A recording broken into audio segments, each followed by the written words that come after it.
മിശിഹായിൽ പ്രിയമുള്ള സഹോദരി സഹോദരന്മാരെ, പ്രിയമക്കളെ, ഈ പ്രഭാതത്തിൽ 1 സാമുവേൽ 3:13 1 സാമുവേൽ chapter 3 verse 13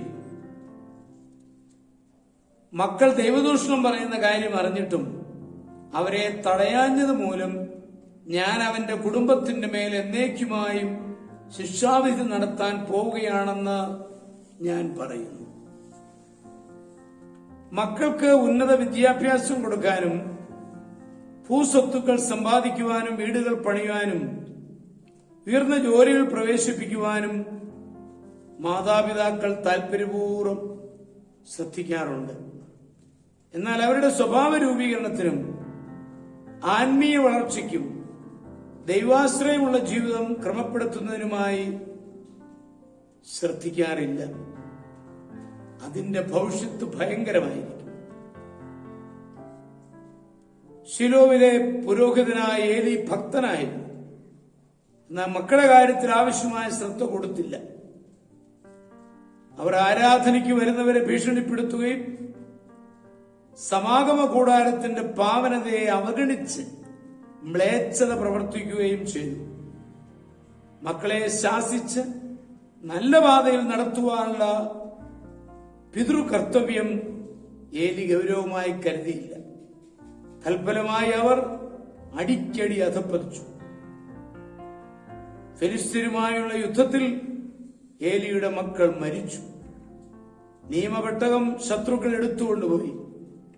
ഏലി അപകടത്തിൽപ്പെട്ടു മരിച്ചു. മക്കളെ ശരിയായി പരിശീലിപ്പിക്കാഞ്ഞതിന്റെ തിക്തഫലം അവർ അനുഭവിച്ചു. സഭയെയും ആത്മീയ പ്രവർത്തകരെയും മാതാപിതാക്കൾ മക്കളുടെ മുൻപിൽ വെച്ച് വിമർശിക്കുമ്പോൾ അവർ മഹാദോഷമാണ് ചെയ്യുന്നത്. സഭയെ വിശ്വാസത്തെയും മക്കൾ വെറുക്കും. അവർ ധാർമ്മിക മൂല്യങ്ങളെ അവഗണിക്കും. കാലാന്തരത്തിൽ അവർ മാതാപിതാക്കളോടും എതിർക്കും. വാർദ്ധക്യത്തിലെത്തുന്ന മാതാപിതാക്കൾ ദുഃഖിതരായി ആയുസ് അവസാനിപ്പിക്കുവാനിടയാകും. നാം മക്കൾക്ക് കൊടുക്കാവുന്നതിൽ ഏറ്റവും വിലപിടിപ്പുള്ള പൈതൃകധനം ദൈവവിശ്വാസവും സ്വഭാവശ്രേഷ്ഠതയുമാണ്. ചെറുപ്പകാലത്ത് മനസ്സിൽ പതിയുന്ന ആശയങ്ങൾ കല്ലിൽ കൊത്തിയ ചിത്രം പോലെ എന്നും നിൽക്കും. മക്കളെ ദൈവബോധത്തിൽ വളർത്താതെ മാതാപിതാക്കൾ അവർക്ക് തന്നെ ആപത്തുകൾ വരുത്തുകയാണ്. ആ അപകടത്തിൽ വീഴുവാൻ നമുക്കിടയാവരുത്. നമ്മുടെ കർത്താവ് ഈശോയുടെ കൃപയും പിതാവായ ദൈവത്തിന്റെ സ്നേഹവും പരിശുദ്ധാത്മാവിന്റെ സഹവാസവും പരിശുദ്ധ അമ്മയുടെ മധ്യസ്ഥതയും നിങ്ങളെല്ലാവരോടും കൂടി ധാരാളമായിട്ടുണ്ടായിരിക്കട്ടെ, എപ്പോഴും എപ്പോഴും എന്നേക്കും. ആമേൻ.